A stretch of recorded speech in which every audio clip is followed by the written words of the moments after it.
Welcome to my channel Happy Commerce Hub, an interesting way of learning by Simran Agarwal. Clear your basics of commerce here and also get notes of business studies, economics and accountancy here. To get latest videos, subscribe my channel and share with your friends. आज के हमारे इस video का topic है management as an art और as a science. Last videos में हमने बात करी थी management concept, definition, characteristics, management levels, management process and functions of management. यहाँ पर हम बात कर रहे हैं बेसिकली नेचर ऑफ मैनेजमेंट की, जिसमें यहाँ पर दो टॉपिक दिए गए हैं आपके बुक में। नेचर ऑफ मैनेजमेंट में है management arts and science and management as profession. इस वीडियो में पर्टिकुलर हमने बात की है मैनेजमेंट एज एन आर्ट्स और साइंस।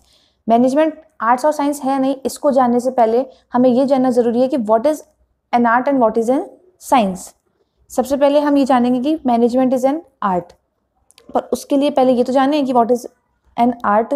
बेसिकली एग्जाम में 3 टाइप के क्वेश्चन बनते हैं। एक तो सिंपल सा पूछा जाता है कि management is an art, explain. Management is N science, explain how. And one question is management is both, explain how. यहाँ पर हम बात करेंगे what is an art. Art is concerned with the application of skill or knowledge acquired by observation, study and experience to achieve results। यानी कि अपने goals को achieve करने के लिए या फिर अपने रिजल्ट को अचीव करने के लिए अब तक के जो भी ऑब्जर्वेशन, स्टडी या फिर एक्सपीरियंस है, जो भी नॉलेज और स्किल गेन की है, उसका एप्लीकेशन करना ही क्या कहलाता है? आर्ट। बहुत सिंपल टर्म में अपनी कलाओं का प्रयोग करना, कला से मतलब यहाँ पर आपके अंदर जो कौशल है उसका प्रयोग करना कहलाता है आर्ट, यानी कि कला। It is the know-how which teaches us how to do things in the light of realities of a situation। यानी कि किसी भी सिचुएशन में अपने ऑब्जर्वेशन, स्टडीज़ को इस तरीके से यूज़ करना कि हम उस टिपिकल सिचुएशन से बाहर आ सकें, वो कहलाता है आपका आर्ट या फिर कला। हिंदी मीडियम के स्टूडेंट्स के लिए इसके रिटर्न नोट्स अवेलेबल हैं मेरे टेलीग्राम चैनल पर, और इंग्लिश मीडियम के स्टूडेंट्स यहाँ पर वीडियो देखते देखते अपने नोट्स ईजिली कॉपी में कवर कर सकते हैं। इसके बाद हम जानेंगे आर्ट्स की कैरेक्टरिस्टिक्स, क्योंकि जब हम उसको मैनेजमेंट से रिलेट करेंगे तो हमारे पास वो पॉइंट्स भी होने चाहिए जो आर्ट्स को मैनेजमेंट से रिलेट कर सकें। वो पॉइंट्स हैं आर्ट्स के कैरेक्टरिस्टिक्स। फर्स्ट है creative skill. What is creative skill? Creative skill होती है प्रॉब्लम्स में अपने जो भी नॉलेज है उसको अप्लाई करना और प्रॉब्लम से बाहर निकलना कहलाता है basically creative skill. Complex situations होती हैं और उसके अंदर वही इंसान बाहर निकल पाता है जो कि अपने ऑब्जर्वेशंस को, अपने आइडियाज़ को बहुत अच्छे से अप्लाई कर पाता है। बेस्ड ऑन ऑब्जर्वेशन, एक्सपीरियंस और नॉलेज, आर्ट कैसे कोई बंदा अपने अंदर स्किल डेवलप कर सकता है? अपने ऑब्जर्वेशन से, यानी कि चीज़ों को देखकर। एक्सपीरियंस है यानी कि अलग अलग सिचुएशन से जब उसने फेस करी हो उनको देखकर, या फिर नॉलेज जो कि ऑफिशियल और अनऑफिशियल दोनों तरीके से गेन की हुई हो सकती है। Human and personal skill, of course ही बात है आर्ट्स क्या है? ह्यूमन और पर्सनल स्किल, यानी कि ये पर्टिकुलर हर किसी पर्सन में अलग अलग होती है। कैन नॉट प्रिजर्व और स्टोर्ड। सिंपल, आर्ट्स एक इंटेलेक्चुअल प्रॉपर्टी है जिसको कि आप कहीं पर भी स्टोर और प्रिजर्व नहीं कर सकते। रिजल्ट ओरिएंटेड, आर्ट को हम यूज़ क्यों करते हैं? हमें अपने रिजल्ट्स को गेन करना होता है, अचीव करना होता है, इसलिए हम रिजल्ट ओरिएंटेड इसको कहते हैं। जब हम शॉर्ट टाइप में लिखेंगे तब केवल आर्ट्स के कैरेक्टरिस्टिक्स हम यहाँ पर लिखेंगे, पर अगर लॉन्ग टाइप में अगर हम लिखते हैं इस क्वेश्चन को तो यहाँ पर आर्ट्स के पॉइंटों को शॉर्ट में लिखेंगे, बट जब हम उसको मैनेजमेंट से रिलेट करेंगे तब हम इसे पूरी तरीके से एलैबोरेट करेंगे ऐसे कि keeping in the view the meaning and nature of art, management can be said to be an art for the following reasons. हम आर्ट्स की इन कैरेक्टरिस्टिक्स को देखते हुए कह सकते हैं कि मैनेजमेंट आर्ट है। कैसे? फर्स्ट पॉइंट था क्रिएटिव स्किल। इसको क्रिएटिव स्किल को हमने वहाँ पर पढ़ा आर्ट्स के परसेप्शन में। अब यहाँ पर हम देखेंगे कि आर्ट मैनेजमेंट कैसे है। A manager deals with ever-changing complex situations with his wide-ranging conceptual and other skills. He decides and performs things in complex and uncertain condition with his vision and judgment। एक manager क्या करता है? बहुत typical critical situations में अपने vision और judgement से अपने आइडियाज़ को वहाँ पर अप्लाई करता है और उन प्रॉब्लम से बाहर निकलकर अपनी कंपनी, अपने ऑर्गेनाइजेशन को प्रॉफिट देता है। सेकेंड है रिजल्ट ओरिएंटेड। ऑफकोर्स ये बात है, जैसे कि आर्ट वहाँ पर रिजल्ट ओरिएंटेड थी वैसे ही मैनेजमेंट भी रिजल्ट ओरिएंटेड होता है। ये मैनेजमेंट की कैरेक्टरिस्टिक्स में भी हमने पढ़ा था। Management is also result oriented just like any other art. Every manager tries to achieve desired result by application of his knowledge skilfully. I think मुझे इसको बहुत ज़्यादा एलैबोरेट करने की जरूरत नहीं है क्योंकि इसको मैंने लास्ट पॉइंट में एलैबोरेट कर दिया था। ह्यूमन एंड पर्सनल स्किल, जैसे आर्ट्स एक ह्यूमन एंड पर्सनल स्किल है वैसे मैनेजमेंट भी है। क्यों?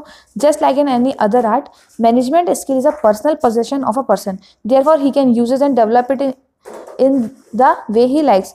जिस भी इंसान की आर्ट या फिर मैनेजमेंट होता है वो अपने अकॉर्डिंग उसको डेवलप करता है। can't preserve or store like any other art. Knowledge of management cannot be preserved or stored because it's an intellectual thing. Last point is based on experience, knowledge and observation. Just like other art, management also gained by knowledge, experience and observing conditions. Management की knowledge भी कैसे मिलती है, आप किसी organisation में अगर आप कंटिन्यू काम कर रहे हैं तो वहाँ पर देखते हैं बहुत सारी प्रॉब्लम्स कंटिन्यू आती रहती है, तो उनको ऑब्जर्व करके या फिर हमने कुछ पर्टिकुलर एक एक्सपेरिमेंट करा कि ठीक है हमने 10 लोगों को ग्रुप लिया और हमें किसी चीज़ को लेकर एक्सपेरिमेंट करना है, ओके, या फिर कंडीशन को ऑब्जर्वेट करके ही हम क्या कर सकते हैं, मैनेजमेंट की अलग अलग चीज़ों को जान सकते हैं। Thus the above stated reasons prove that management और मैनेजिंग इज एन आर्ट। जब हमसे बड़ा क्वेश्चन पूछा जाए कि management is an art, explain how, then हमें इस तरीके से इसको एक्सप्लेन करना है। बट अगर शॉर्ट क्वेश्चन में पूछा जाता है तो फिर आपके लिए इतना सा आंसर बहुत है। Thus we can say management is art because the best managers are committed and dedicated individuals, highly trained and educated with personal qualities such as ambition, self motivation, creativity and imagination, a desire for development of the self and the organisation they belong to. Now we will talk about whether management is science और not. Science is a systemized body of knowledge which establish relationship between cause and effect. Hindi medium वाले बच्चों के लिए विज्ञान एक क्रमबद्ध ज्ञान की शाखा है जो कि कारण और परिणामों में संबंध स्थापित करती है। ठीक है, science is a systemised body. Science की बॉडी बिल्कुल सिस्टमाइज होती है, यानी कि हर एक चीज़ पर्टिकुलर अपने वे में चलती है, वहाँ पर आप कुछ भी चेंज नहीं कर सकते। अगेन जैसा कि हमने आर्ट्स वाले में किया था, मीनिंग जानने के बाद उसके कैरेक्टरिस्टिक्स जाने थे, वैसे ही हम साइंस में करेंगे। मीनिंग हमने जान लिया है, अब हम कैरेक्टरिस्टिक्स की तरफ बढ़ेंगे।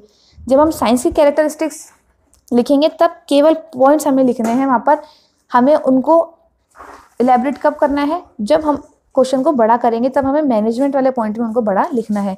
फर्स्ट है body of systemised knowledge. Of course ये बात है, साइंस पूरी तरह से सिस्टमाइज्ड है, वहाँ पर एक्सपेरिमेंट्स होते हैं, उनके रिजल्ट्स निकलते हैं, तब जाकर साइंस डेवलप होती है। आप अपने मन के अकॉर्डिंग साइंस में कुछ भी चेंजेस नहीं कर सकते।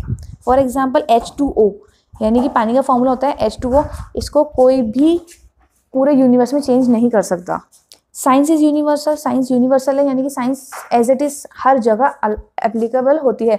अगर इंडिया में वाटर का फॉर्मूला H2 है तो अमेरिका में भी वाटर का फॉर्मूला H2O ही होगा। That's why science is universal. Knowledge is verifiable at any stage की। अगर हम किसी भी स्टेज पर जाके साइंस को वेरीफाई करने की कोशिश करेंगे तो वो हमेशा वैसे ही निकलेगी जैसे वो पहले थी। Relationship of cause and effect, वो कारण और परिणाम के बीच में संबंध बताती है। ठीक है, जैसे कि अगर हम किसी चीज़ को जलाएंगे तो उसमें से धुआं निकलेगा, तो यहाँ पर कारण होगा किसी चीज़ को जलाना, उसका परिणाम हुआ धुआं निकलना। That's a science. Knowledge is developed through experiment inquiry. Science की नॉलेज कैसे डेवलप की जाती है, इंक्वायरी करके, और बेसिकली साइंस डेवलप की जाती है एक्सपेरिमेंट्स करके। अब हम इन 5 पॉइंट्स को मैनेजमेंट में रखकर देखेंगे। Keeping in view the meaning and nature of science, management can be said to be a science for the following reasons. First है systemized body of knowledge. The subject of management has a systemized body of knowledge. There are well developed principles, theories, techniques, etc. of management. Management केवल ऐसा नहीं है कि आपको मन में आया और आप किसी भी कंपनी के मैनेजर बन गए। मैनेजमेंट को अप्लाई करने के लिए प्रॉपर प्रिंसिपल्स हैं, प्रॉपर थ्योरीज हैं, प्रॉपर टेक्निक्स हैं जो आप आगे अपनी स्टडी में पढ़ेंगे। यूनिवर्सल एप्लीकेशन, इसको मैंने लास्ट वीडियो में बताया था। नेचर ऑफ मैनेजमेंट में यूनिवर्सल एप्लीकेशन, जैसे साइंस पूरे यूनिवर्स में एप्लीकेबल होती है वैसे ही मैनेजमेंट भी पूरे यूनिवर्स में एप्लीकेबल होता है। The concepts, principle and theories of management are applicable to all organised human activities anywhere in the universe, the with certain limitations, यानी कि कुछ लिमिटेशंस हैं। ये प्योर साइंस, मतलब ये एज इट इज साइंस की तरह नहीं है। हो सकता है कि कुछ रूल्स इंडिया में अलग तरीके से ह्यूमन बिहेवियर के लिए और कुछ रूल्स किसी और कंट्री में अलग तरीके से हो, बट फिर भी मैनेजमेंट आपकी क्या है, यूनिवर्सल है।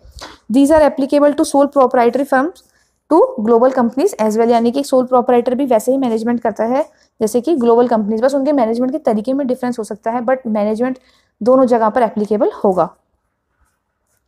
थर्ड पॉइंट है cause and effect relationship. Just like any other science, the principle and theories of management can also be established cause and effect relationship between different factors. For instance, highly motivated employees have high productivity and poorly motivated cause low productivity.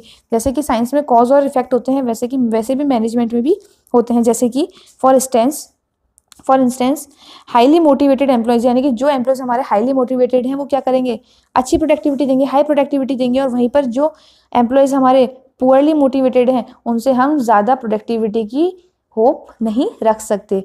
4th point is verifiable knowledge. Like any other science the knowledge of management can be tested and verified. जैसे हम science को test कर सकते हैं वैसे ही management के भी बहुत सारे प्रिंसिपल थ्योरीज हैं जिनको अगेन एंड अगेन बहुत सारे एक्सपर्ट्स के द्वारा वेरीफाई किया जाता रहता है। 5th point is knowledge is developed by experiment, inquiry and observation. As like different principle of science, principle and concept of management is also developed by experiment, observation. For example, Fayol's principle, Taylor's principle, Fayol ने भी अपने experiments करे और उसके बाद अपने जो 14 उनके principles थे उनको develop करा. Hence, we can say management is science, but it's not pure science, it's applied science. Science दो तरह की होती है, प्योर एंड अप्लाइड साइंस। यहाँ पर हम कह सकते हैं मैनेजमेंट क्या है, आपका प्योर साइंस नहीं है, वो अप्लाइड साइंस है, क्योंकि मैनेजमेंट टोटली ह्यूमन बिहेवियर पर डिपेंडेंट है। Human behaviour human to human change होता रहता है, बट साइंस अगर हम प्योर साइंस की बात करें तो वो ह्यूमन टू ह्यूमन चेंज नहीं होती, वो हर जगह सेम रहती है। Because the principle of management are not as exact as the principle of science. Their application and use in is not universal, they have to be modified according to a given situation.